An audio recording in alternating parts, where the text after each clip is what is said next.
Called ahead to my silver dealer and said, listen, do you have any 90% or constitutional silver? And he said he did. I asked for a $50 bag. Just throw it together for me. He knows I like Barbers, SLQs. I'll take Ben Franklin's, Walking Liberties, any Merc Dimes, things like that.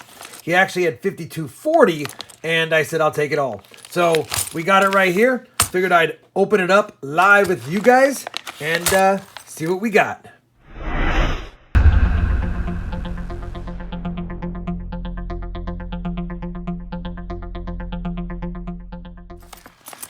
Go ahead and dump it out real quick, and it looks like we've got a pretty good assortment. He did tell me that the Benjamins in here came out of a full book, so I should have one of every year and mint mark for every Ben Franklin struck. So I'm kind of excited about that. I'm going to stack those separately. I'll check against my album, see if any upgrade, and I think I have a couple of slots that I can fill. But let me go ahead and just get this sorted by denomination, and then we'll go ahead and go from there. So I've got everything laid out here for you to see. I'll talk about the Benjamins first. I did lay them out, and sure enough, the years where there's only going to be one, like 1955, and the years where there's three, like 1963, we've got them, and some extras. So I forgot that I recently finalized and completed my Benjamin book. I do have some fillers in here, though, that I'm hoping I can replace with some of these maybe better ones. I'm going to go through these first, see if I upgrade any, and then we'll kick it off with the Barbers and go all the way across to the smallest denominations. So we were only able to slightly upgrade 3 of my Benjamin Franklins, mainly because the reverse had some bell lines that mine didn't, so that's good. Got some 64s here. I already checked them all. There's no accented hair, but I chose these because they're in pretty nice shape overall, and I thought they'd be pretty good for when I give away some Kennedys during my live stream. So we'll put those away as well. Now I'll move on to the Barber Half Dollars. So for the Barber Halves, no key dates found. We got a 1902 O, which is nice. We got a 1906 P and D, a 1907 D, a 1911 P, 2 1912 Ps, and a 1913 S. Not in bad shape. Some of them are in pretty bad shape, like that one right there is trashed, but could be a book filler. Let me see if I need any of these for my Barber Half Dollar book. Probably do, because I just started that book, and we'll see which ones we add. So these 3 are not better than the ones that I have, and these 5 are either going to fill a blank spot or upgrade the one I have, and you know this is just filling a blank spot. So it'll be nice to get some of these Barber Half Dollar holes filled. Let me go ahead and do that, and then we'll move over to the Walking Liberties. So I'll save you the details on the Walking Liberties. I'll tell you though, ironically, in that batch, I didn't have a 41S or a 46 Philly. There's my 41S spot and my 46 Philly spot right there, and of course a 44S. So that's pretty cool. I get to fill 2 spots with that purchase, and now once I get these in the book, that will complete the Half Dollars, and now we'll move on to the Quarters next. So I'm pretty stoked, guys. Here's the Barber Quarters here. We got an 1892P, an 1899P, a 1900O, a 1901P, 2 1907 O's, and a 1907S, a 1915P, but I can't believe it. I did get a semi-key date Barber in that purchase, a 1911 Denver. Only 933,000 of these minted in G4 shape, which is what this is, because in order to be very good, you got to see some of the letters in the headband of where it says Liberty, and you don't. But G4 is worth 30 bucks. And thinking about what I paid for this, right around 11.5, 12 times face. Even at 12 times face, 12 times 25 cents is $3. I paid $3 for a $30 Barber quarter. I'll take it. Semi-key date. I'm pretty sure I don't have it in my book, and that's a good find. The rest, it is what it is. You're not going to get much out of them, but I will take that. Let me get my Barber quarter book down and see which of these I need. So seeing as how I just started my Liberty Head quarter book literally about a month ago, we did need 6 of them for the book, and these 3 don't upgrade. I already have them, and why would they upgrade? They're trashed. But I get to add all of these bad boys. Condition doesn't matter because they're holes that I have in my book, and especially a 1911D.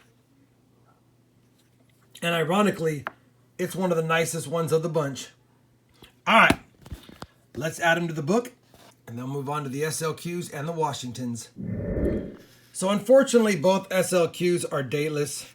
That's a bummer. So what I always check on the dateless ones is I look for the back, and I check for the 3 stars under the eagle. You can see that those are fairly worn away. So this is going to be a 1918 through 1913. And I always check the front left by the pedestal for a mint mark. I looked under the scope. There's no mint mark on that. So it's a Philadelphia minted 1918 to 1930. Can't get a date. These are the ones that I have that don't have dates yet. One of these days I'll figure out a safe method to get some dates off them, maybe. And then these are the ones I have with dates that are duplicates that don't go on my album. We know because there's no stars under the eagle on this one, it's definitely a 16 or a 17. And obviously you really want the 1916P. The good news is you can almost see next to where the mint mark would be on this one. And if it had a mint mark, it would be right next to this star above the pedestal, which is right here that he stands on. I don't see a mint mark. I guess you can kind of see an S, but that's just damage. It'd be a little better than that. So I don't think there's a mint mark. So this is either a 1916 key date SLQ from Philly or a 1917 common one. And judging by the fact that there's hardly any made or minted in 1916, it's probably a 1917. But again, we'll never know yet. I've scrutinized it underneath the scope. There's nothing you can see. The date would sit pretty much, the 9 would be left of here. The 1 would be here. So we know it's going to be a 1, 9, 1. We just don't know what this is. It doesn't have the looks of a 7. I mean, your eyes play tricks on you. It looks like there could be a 6 there, but without a way to safely extract the date or even get a date extracted from it, we won't know. So this is going to go into the unknown as well. In the meantime, we'll stack it with the silver. We'll move on to the Washington quarters. So I stacked all the really nice 64s and 63s in here. These are my other miscellaneous, and these are some older ones. This is the quarters that I have got today. There really is no key dates. I've checked any of the years for doubling. I didn't see that. So I guess the next key is, since I just got this quarters album recently, I'm just going to go ahead and add the ones I need for my book. I have never really collected Washington quarters because they're condition. So we're missing quite a few in here. Once we get up to the 1950s, I really don't have much, so I'm hoping to get some.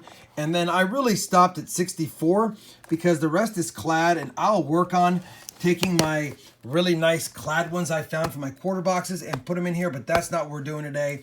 Let me see if I need any of these, and we'll go from there. So I was able to add a 35S as well as a 1957D to the book. So 2 more holes filled. Now we'll stop with the Washingtons. We'll add these to the tube. Bingo was his name. It looks beautiful. And we'll move on now to the dimes. And I'll tell you, I did pick up another 1857 Philadelphia Mint seated Liberty dime. Now this one's warped and dented, but I've got one of these already. Still nice to pick it up. I couldn't turn it down for the $1.20 that it cost me. Had to get it. We'll save that one. Let's move on to the Barber Dimes and see what we got in there. So I've got the Barber Dimes laid out. I'm pretty happy. We got an 1897 Philadelphia, a 1900 Philadelphia, really worn, an 02 Philadelphia, an 07 Philadelphia, an 08S, an 090, a 1912 P and D, 2 1914 Ps, and a 1914 D. And I'll tell you, I'm really excited about this 19090 because look at the detail on this guy. Less than 2.3 million minted of these. This thing's got good luster, but let me bring it under the scope so you can see the level of detail that's on this guy. He does have a scar on his face, right there on his chin, and a few small scratches, but overall, I'm pretty happy with this. Let me show it to you under the scope. So you can see good beading around the edge. Look at the word Liberty on his headband. Eye detail. This is a beautiful, beautiful dime. 1909 is crisp. Let me flip it around. Yeah, look at this detail. You even got kernels on the cob right there. So I'm very happy with the condition of this dime. Look at the veins and the leaves. 1909-0. The good news is, you got to remember, I paid about $1.20 for these. 1909-0, right here. 2.287 million minted. We go clearly to the red book list of conditions. Date and letters plain, Liberty obliterated. Well, that's not true. Some letters visible in Liberty. We see them all. Letters in Liberty visible, though some weak. No, it's better than that in my opinion. Letters of Liberty evenly plain. Now, it could be very close to that. Maybe it's, I think it's better. All letters in Liberty are sharp, distinct, headband edges distinct. So if I just go back to the dime in question, we know dang well those Liberty letters are bold. Maybe slightly worn, but I don't think so. So judging by what I see here, this looks like an EF40 type coin for its age, of course, for its age. Honestly, this is at least, in my opinion, probably with the luster you see here, an EF40. And I'm happy with it. Outside of that, the rest of these bad boys are pretty common. So we'll check them against my album, see which ones I need. I probably don't need many of them, but I bet you I need that 19090. And even if I don't, definitely could use it in that condition. So we are able to add 6 dimes. Now, not add, we're adding 4, and we're upgrading the 19090. I actually have a 19090, and it's not that bad a shape either. But I don't think it's better shape with the luster on that one. Still a pretty nice example. And this 1914P does have the LI and part of B in Liberty. And my 1914 here is completely worn. You can't even make out anything on the headband. So we're going to go ahead and probably update these 6. And then move over to the Mercury dimes, although I probably won't need any of those since I have most of the Mercury dimes. Well, I was freaking out for a second, guys. I grabbed the front of this dime. I saw it was a 1916. I flipped it, and I saw a mint mark. Look at that. And I was like, is that a 1916D? Which, of course, would be impossible. And sure enough, it's not a D, it's an S. But I was sorting them, and I freaked out. Wanted to let you share into my moment of heart palpitations before I realized it's just a 1916S. That being said, we've got them sorted. I always pick up 42s whenever I see them because I'm always checking for the 42P, 42 over 41, or the 42D, 42 over 41. You never know if you're going to run into one, so I always look for them. I did pick up a handful of 30s, but the 21 and 21D I can't locate. After that, I just need a 42D over 1. I do have a 42 2 over 1, which is kind of cool. That's it as far as the other later years. For the younger years, a 16D, of course. Outside of that, nothing really in the Mercury dimes. There's really no key dates in here. Again, just this heart attack on the 16S, man. I saw it with my old eyes, and I thought that might have been a D. Of course, anytime you see a 1916 that you bought in a junk purchase with the mint mark, you get excited for a second. Well, there you have it, everyone. We finished another junk silver purchase. Matter of fact, this is all of the junk silver that I've purchased over the last several months. Obviously, I have albums full with my coins as well. And of course, I do stack silver bullion, which is not included in this. That's in my safety deposit box. But for just junk silver or constitutional silver, and from what I found, either coin roll hunting or stacking through purchasing, this is what we got. We got nickels, dimes, quarters, 40% half dollars with some proofs back here that are also 40%. We got 90% with Kennedys, Benjamins, Walkers, and Barbers. It's always fun. Hopefully, you're diversifying your portfolio by stacking not only silver in its bullion or custom pour states, but never forget to stack it with the constitutional silver. Hopefully you enjoyed this LCS purchase and hunt. If you did, I'd appreciate a thumbs up. And as always, everyone, happy stacking, and thanks for watching.